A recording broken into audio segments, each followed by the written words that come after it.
Welcome to It Has Been 7 Minutes, the show dedicated to going through Hazbin Hotel in teeny tiny steps while giving you way too many infos about details there is no reason to focus on, but I will do anyway. But before we begin, I have a few notes. Since Season 2 is out and we all have seen it, from here on out I will refer forward to it in instances when it makes sense to do so. And right now, I already have 3 things to say that are somewhat relevant moving forward. Or because it's funny. For example, number 1. Well, thank you, show, that you answered the question I was debating half of last video's runtime, in which I was wondering what kind of TV show host Vox has been in his human life. Turns out, he was all of them. Okay, then. Number 2, what do you mean the extermination started only 7 years ago? I was under the impression that this has been going on for hundreds and hundreds of years. That distracts from the tragedy of it all quite a bit. It detracts a lot, actually. This is information that should have been laid out for us at the beginning of the show, not the middle of Season 2. And why are there books written about a phenomenon that isn't even a decade old, in the same breath as the frigging creation of Earth? And why is Charlie not a lot more concerned about her mother's disappearance if it coincides with the beginning of demon genocide? There better be a super sick payoff for this. The sickest payoff of ever. The sickest payoff of Everest. Number 3. Just because it is interestingly relevant to this part specifically, I have to ask, hey, Vox, why? Why, when you needed a spy for the hotel, didn't you already just hypnotize Angel? Why were you asking Val if Angel would consent to that, if consent was never needed in the first place? Okay, that's it for now. On with the regularly scheduled program. Today, we begin with Pensius, Charlie, and Alistair together in a frame, and we end with a lonely, broken, sad Watch on the floor. What you say? Charlie just explained that Sir Pensius will be staying at the hotel from this point onward, and Alistair replies in a sinister way, I definitely remember you now. In Japanese, Alistair usually talks in a very polite, distant way. Just in very few occasions does he change into casual speech. This is one of those occasions. He even calls Pent omae, which is a very impolite pronoun to use for someone. In contrast, when Sir Pensius first showed up, he addressed him with Dochida-sama, which is the most possible polite way to say, who are you? Pensius and Charlie are both a little nervous about Alistair's menacing demeanor, but Charlie tries to dissolve the tension by making Pensius apologize, which, as we remember from episode 1, is actually the first lesson she figured out for her great plan. Pensius gives back the piece of Alistair's coat he took from him, which he kept. This says something about Alistair being regarded as such a strong opponent that any win, no matter how small, is a success. But it also tells us that Pent himself is not the most successful fighter if he's holding on to even this small piece of loot. Both of those things Alistair acknowledges before he lights the fabric on fire. It's more important to him to punish and humiliate Pent than to get his stuff back, even though he was very bothered by his coat being ripped before. Yes, this guy is incredibly petty, if it wasn't already clear. Scene change! Kiki calmed down from the shock of having a giant snake staying at the hotel and watches from the gallery into the lobby, where Charlie stands in front of a group consisting of Angel, Pensius, and Vaggie, who all don't use the furniture but prefer to sit on the carpet. To get to know each other, Charlie initiates a clapping game, starting with, my name is Charlie, clap clap. I like to sing, clap clap. And when we get to know each other, it's the greatest thing! Clap, clap. Sir Pensius has to think a bit, but he eventually rhymes and claps like a pro. Angel is next, but he doesn't do the clap, not even a Dumbledore, because he thinks it's stupid. Hand claps as a form of percussion are commonly used all over the world, but most famously in Spanish flamenco music, often in celebratory styles like tangos.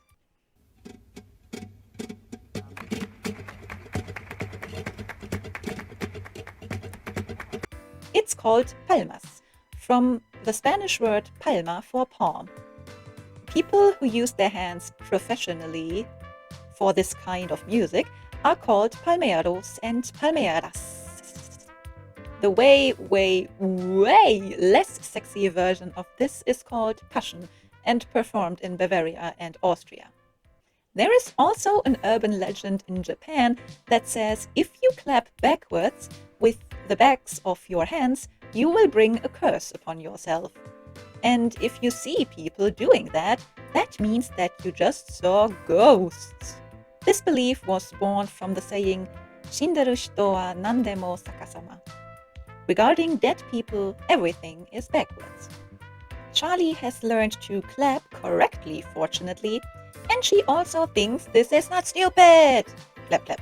It's just a game. Clap, clap.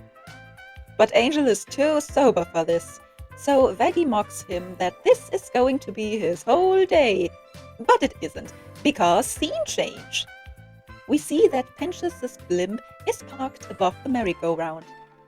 The next scene once again takes place in the lobby, and the furniture is completely moved around. This is the second time they rearranged it, since for the scene prior, the couch table, which was placed in the middle when the episode started, was already moved to the wall. You have all this unused space. Why do you do this? We see Angel wearing a lovely coat in grey, which has to be his own due to the fact that it fits his 4 visible arms seamlessly. But it also has stains of blood on it, and we never have seen him wear this before. I really hope he has a secret identity as a private detective, because the alternative is that he hasn't washed this thing in forever.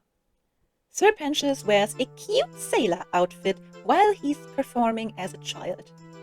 In Victorian times, sticking your children into costumes as a regular choice of children's fashion was very popular. The most popular was the sailor suit.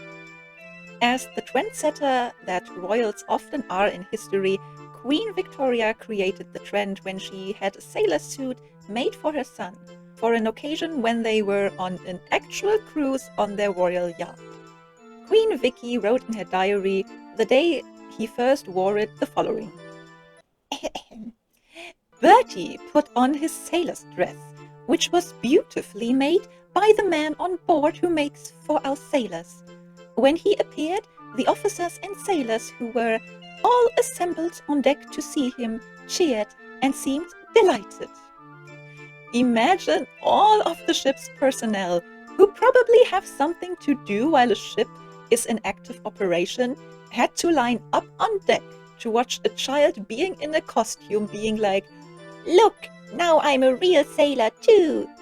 And everyone, naturally, completely on their own accord, were out of their mind delighted by a child of the fucking Queen of England who pays all of them. Sure, Vicky. Angel and Pen are here to perform a play, and Charlie has forced everyone to be the audience. Alistair is his usual smiley self, Vaggie is bored, Husk is annoyed, Charlie is super excited, and Nifty is happy to be here. Specifically because she is still fixated on Sir Pentious as a bad boy to pay attention to. Angel does very enthusiastically reads the script. I am a bad man on the streets who never got enough hugs. Now where is an innocent kid I can sell crack to? Before shouting in disbelief, who wrote this? The fact that he is stunned about the quality here implies that Charlie is an even worse scriptwriter than Valentino with his Titanic porn. We get to read Angel's script ourselves and see that he didn't follow the instruction that says to point towards Pentious. Bad attitude, Angel. Get your head in the game. You're a professional. Also, Charlie has made some embellishments to the scripts, like drawing hearts like they do in kindergarten. Angel's next line is that little Pentious looks like he could use some devil's dandruff. And you already used crack in your script. Why make up a fake name for angel dust now?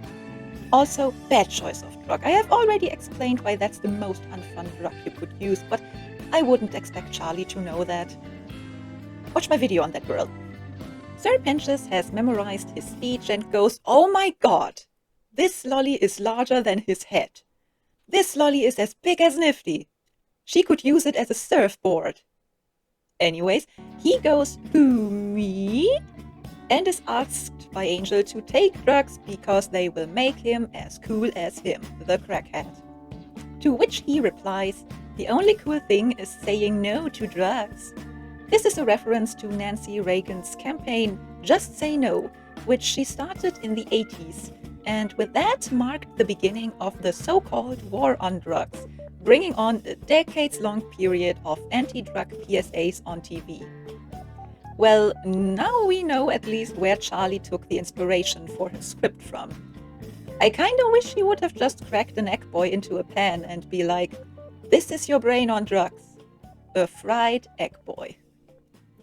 Little Kid Pinches excuses himself because he is off to not having sexual intercourse before marriage. While delivering that line, behind him, Husk visibly rolls his eyes. In his head, he's probably calling Pinches an idiot in 7 different languages. Charlie gives standing ovations and predicts he will be redeemed in no time. But excuse me, Miss Hypocrite, I don't think you and Veggie are married, madam. This scene is the first instance of Charlie's worst flaw really affecting someone. The fact that she is so enthusiastically go hard or go home works great for Pinches because the positive attention and validation is what he wants more than anything. But in doing so, Charlie completely loses sight of the fact that she is making Angel into the villain of the story, literally and figuratively. And in doing so, pretty much undoes what she said when she was recruiting him, that there is more to him than his problems and bad habits. Side note, I find it both funny and confusing that the internet acts like Charlie is so much worse in Season 2. It's the character assassination of Charlie. When, no, she has been like this since the beginning. It was not an assassination, it was a completely logical progression of her character. Plus the fact that she's fucking over Angel specifically. After Angel bitterly announces that he's going to bed, Husk fucks off as fast as he can, while Pinches has the revelation, "You like me, you really like me." Well, Charlie definitely likes him, and Veggie maybe starts to think that he isn't such a bad person to have around after all. But Nifty is smitten. She probably hasn't even heard a word of what he was saying. Next shot, we are in Angel's room, which is lit like a nightclub, full of fluorescent pink light. How are you even able to sleep in here? Probably because of the bazillions of pillows piled up on the bed. It really does look cozy. And this pillow is super pretty, not gonna lie. Adding to the count, he throws the coat over his pet pig Fat Nuggets and goes to bed. In the background, we can see photos and posters plastered on the wall. There is a Polaroid of his best friend Cherry, Madam not yet appearing on the show, whose silhouette is standing on the edge of a building. There are selfies with him and Cherry, and him and Fat Nuggy. Also 2 posters, one of Angel Dust Live, one and only, and one that doesn't clearly show that it's him, but I would recognize this chest fluff anywhere. It is Angel. And he's wearing a dress and a wig with long hair. This poster is for his drag performance that we will see in person in Season 2. The most famous drag performer of the Jazz Age was Gene Marlin. That was his stage name. His real name was Victor Eugene James Malinkowski. And stop me if any of this sounds like someone we know. He was born in Brooklyn, New York, was an openly gay man, and between being an MC and a drag performer, he also had a few appearances in movies. He was known to cause fights, one time even punching someone in the audience during a performance on stage. There is a legend, you can call it, about an incident that is supposed to have occurred one time in a bar, where a patron ruined... whereupon Marlin caused a proper all-out bar fight. He died tragically young at the age of 25, not from a drug overdose but in a car accident. He also recorded a song called I'd Rather Be Spanish Than Manish. Would you really? Although Val isn't Spanish, he's from fucking Florida. Speaking of, Vangel pulls out his phone to check the voicemails he got. There are a lot, and they are all from his boss Valentino.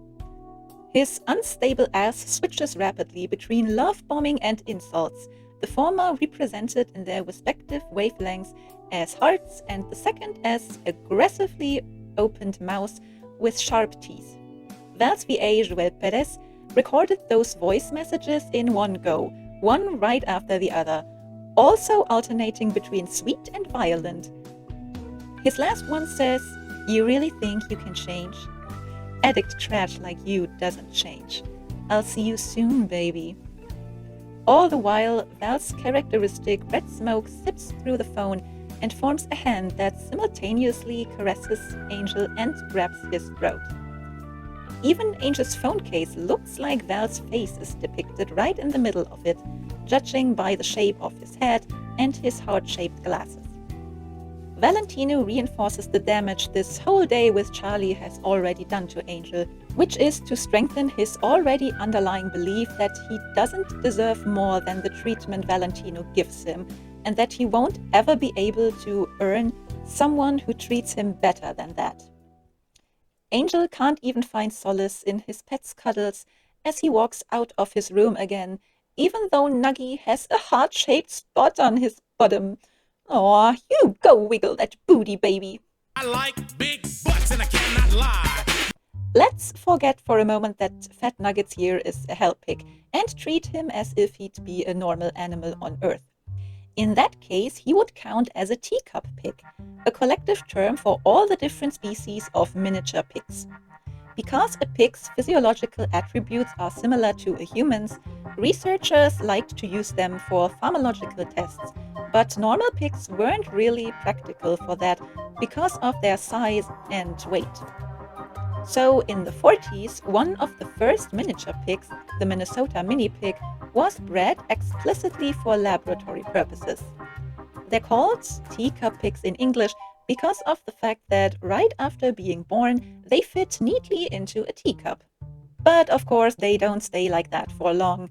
It depends on the breed, but mini pigs will reach a length between 75 centimeters or 2.4 feet and 1 meter or 3.3 feet. Fat Nuggets here seems to be a bit on the smaller size, but not too far off, which means he should almost weigh 150 kilo or 330 pounds. This boy is thick. You wiggle that thick booty of yours. I like big butts and I cannot lie. One of Biffsy's cats is named Nugget, so either Piggy was named after that cat or the other way around, but since the fat part didn't make it, Nugget is probably not weighing 150 kilo.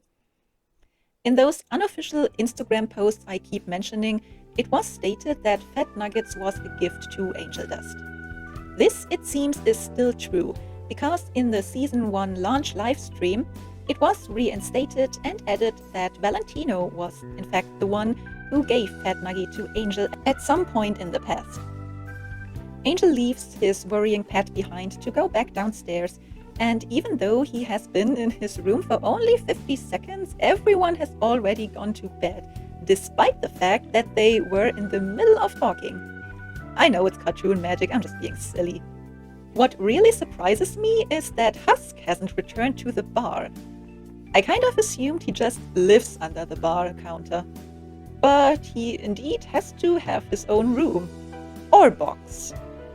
Angel takes a bottle from the shelf because there is a heart and Angel chose to drink every time he spots a heart. He downs the whole thing to numb the pain of having lost faith in himself once again, because Angel needs someone else to believe in him or he won't be able to believe in himself. A shadow slithers into the left wing and by further inspection, Angel sees Sir Pentious in the library. The stained glass window shows apples depicted in the pages of a book, probably Snow White.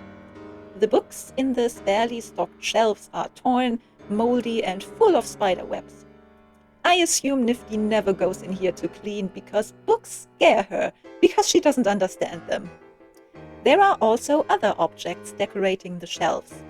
There is a chipped mug, a framed photo, and a globe that looks like the depiction of an atom, but is most likely supposed to be the heavenly realm. In the corners there are cozy reading chairs that definitely also have seen better days. Pensius is such a good spy that he places a camera upside down in a room clearly no one is frequenting anyway. Also, he is very much caught. He tries to deny it, but very quickly just resorts to calling Angel a whore back. So, Pensius. He is a spider, we went over that in episode 1. But speaking of, what kind of animal are you, Snake Boy?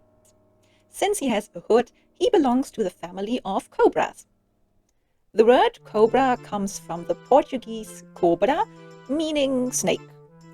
One species of cobras are the real cobras or naya. Naya comes from the Sanskrit word naga, meaning snake. A few subspecies under that umbrella have hood marks, to which I will count Pensius's eyes here too. A big representative of that sort is the bespectacled cobra, or the Indian cobra, or Naya Naya. The snake of the snake family. Names are great. It would fit greatly to equate Pensius's eyes to the marks of a bespectacled cobra, but there is one other subspecies that fits even better. The monocled cobra.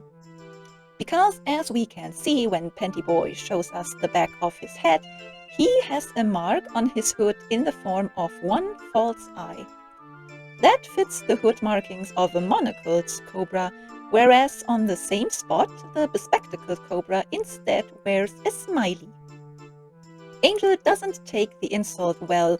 On any other day, he probably wouldn't mind being called a whore, but he has already been reduced to his drug addiction by both Charlie and Valentino, so being reduced to his profession now was seemingly one insult too much today. So he throws himself onto Pensius and beats the living crap out of him. Pensius isn't done being vicious though. He drops the greatest burn to ever burn, that Angel should get his aggressively average body off of him. All of Pensius's eyes do some hypnosis on Angel, and I've seen some statements flowing around that it's Vox's hypnosis working through Pensius. I get the idea it's one person with hypnosis power working for another person with hypnosis power. Also, he never does this ever again, but I don't see how this is realistically possible for Vox to do through Pensius's body. To be able to remotely hypnotize Angel needed a picture to look at, so an external impulse. Furthermore, Vox's spiral eyes are red and black, and Angel's hypnotized eyes in turn were also red and black. Pensius's, on the other hand, are red and white, while Angel's here reflect his own eye colors while they spiral. So for now, I'm going to assume it's just Pensius's own power. It would also fit the common belief that snakes are able to hypnotize their prey. This is due to a couple of characteristics inherent in snakes. Snakes have no eyelids. Instead, they have a layer of clear scales over their eyeballs. That's why, right before a snake sheds its skin, its eyes get milky. This has the effect of giving the snake an intense stare that can seem hypnotic. Adding to that, cobras sway a little from side to side when they have a prey or foe in sight. This is actually the trick snake charmers use when they pretend to hypnotize snakes. Since the animal is chilling in a dark box before being suddenly blinded by daylight when the box is opened, they cannot easily make out if the instrument being used by the charmer in front of them is a foe or not, and so get in a defensive mode with the usual staring and swaying. Angel shakes off the hypnosis easily since he was mostly just startled by it a bit. But as he gets ready to fight Sir Pensius again, Charlie and Veggie already arrive at the crime scene, being interrupted in their beauty sleep by the ruckus, which they heard all the way up to the penthouse, and then got out of bed and running all the way down. If we're being generous and say Angel slamming the door was already loud enough to wake them, and not the actual fight, in 30 seconds. Sonic the Hedgehog, I tell you. Charlie's nightly attire is a red pajama with black accents, and Veggie's is a white flowy nightgown. And also she still wears her bow? How do we even sleep in that? Angel slurs out that Pensius is a traitor because he just downed a whole bottle of booze. And if we're being honest, we all expected the classic plot point of the bringer of truth not being believed by his friends, right? Well, Pensius tries to bring this into the story, but Veggie is already suspicious. Fortunately, Angel has the right idea to just show the evidence, and Pensius panics too much to try and talk his way out of it. We see another decoration, and we will see this actually a number of times in this show. This formation of rings is basically a globe showing the structure of hell. The rings, or realms, are stacked on top of each other, which is a depiction of hell that was popularized by Dante Alighieri in his Divina Commedia, published in the 14th century. In the first part, titled Inferno, hell is a place inside the earth consisting of multiple rings. That's where the similarities end, though. Hazbin's hell consists of 7 rings, each being named after one cardinal sin. Easily recognizable is that we are right now in the red ring, which is the uppermost in hell. And from outside sources, it's known that Pentagram City lies in the Pride Ring. In the Middle Ages, pride was actually considered to be the worst sin of them all, but not in the Inferno. There, the sins get worse the deeper you go. Dante's hell consists of 9 circles, and they are not themed after the 7 cardinal sins, because there is no one single sin for one circle. Each circle, except the very last one, has multiple regions for multiple sins. The first sin the narrator in Inferno encounters in Ring 1 is actually lust. It's a storm where sinners get whipped around in the proverbial storm of their desires. Other sins can get pretty explicit. For example, there is a punishment for greedy fortune tellers, and there is a punishment for greedy clerics. Serpentius tries to flee the scene, and it looks like he is pulling on a handle. But as we have seen before, there is no handle on the window, so what is he pulling right now? Vox is still awake to hear his mayday, but he isn't super interested in getting him out of there. He is merely amused it took him not even a day to be found out, and calls him a miserable failure. Serpentius basically swallows Vox's attribution completely. He believes he is such a failure he deserves to die, and lays down defeated. Veggie is always ready to slay someone, even right out of bed, but Charlie stops her and starts the second song in this episode. It starts with sorry. 2 piano beats align with the blinks of Serpentius's teary eyes, and Charlie picks Pensius up to teach him the importance of asking for forgiveness, even though the path to forgiveness is a twisting trail of hearts. What the heck does this even mean, Charlie? Well, I guess redemption is not a straightforward way, and it involves a lot of dealing with different people with varying degrees of capability for forgiving you, I think. I'm a bit distracted by the glittery pink goo on the floor. Pensius joins in singing, "Who could forgive a dirtbag like me? I don't deserve your amnesty." But here lies the crux, right? He really isn't a dirtbag at heart. That was his whole problem. Did you remember the theme from last time? Great, good boy. Dominance versus acceptance. All Serpentius ever wanted was to be accepted, and the way he was approaching that was by showing dominance. Because this is how this world he lives in works. It's a constant fight for power and hierarchy over others. That is how you gain respect or fear, just never real acceptance, because that's not who Sir Pentious was at his core. It's the same principle as in the theoretical state of nature as written by Thomas Hobbes in his Leviathan. Yes, I'm dragging political theory into this. In his work, Hobbes postulates the intrinsic nature of men as a fundamental selfish one. Without an outside force keeping things in order, he writes, people left to do as they please will steal, lie, cheat their neighbors whenever they can, whatever brings them advantages. As Hobbes puts it, humans are wolves to each other. Moreover, even if you are a sheep at heart, you kinda have to act like a wolf regardless, because you are at a constant disadvantage if you just try to live your life peacefully or, God forbid, give other people the benefit of a doubt. That's the crux of hell.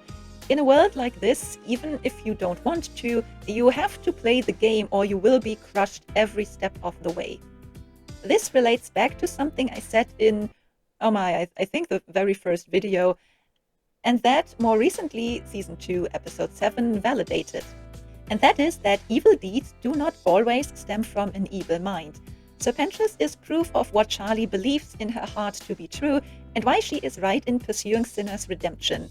Because paradoxically, even if Sir Pentious would have been successful in his endeavors of being mighty and powerful, that still wouldn't have given him what he wanted ultimately.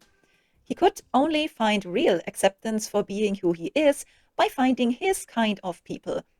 And that so happened to be the hotel. Well, at least for now, only Charlie. Because Vaggie and Angel are singing, "Can't we just kill him, shoot him and spill his blood?" I have to say, I have a soft spot for characters happily announcing to kill someone in song. And you will die, die, die. Anyway, Charlie disagrees with her fellow singers by replying, "Who hasn't been in his shoes?" Literally no one, Charlie. He's a snake. He has no feet. Sir Pentious gladly says, "I'm so sorry." And Vaggie and Angel are looking at each other like, what is this cheesy pink shit? Well, it's Charlie. What do you expect? Also, you're one to talk, Angel. Your book's all pink. While Charlie and Pen sing, "It'll take time to cover my vast multitude of sins, but sorry is where it begins." We see clouds representing Sir Pentious's sins, one of them showing a torn apart egg boy, his dead eyes staring at the ceiling. Oh my god! Quick, show me nice pink glittery stuff again.